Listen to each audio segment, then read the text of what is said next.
Hindi po sir, ganun din. Ito sir, oh, ganun po naman din. Oo sir, pero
bago mo perfect na mapalipad ng maayos.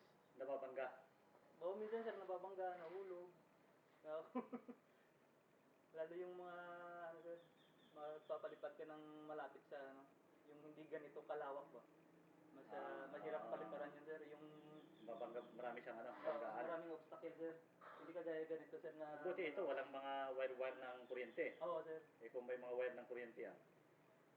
Okay ito. Anong model tong sa'yo?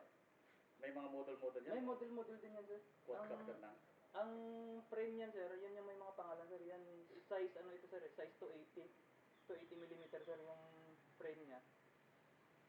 Tapos yung mga baterya niya 1.8 yung ano. Pero malaki na ito sir eh. Yung Di ba may mga magazine na ano? May mga magazine dati na ano eh, kung gusto mo mag-assemble ng mga parts, meron yan, di ba? Oo sir. Meron pa rin ba yan? Hindi ko lang alam sir pero usually sir ang maraming resources sir sa mga forum sir sa internet. Magbasa-basa lang sir talaga yung yun din ang doon din ako nag-umpisa sir, basa-basa lang kung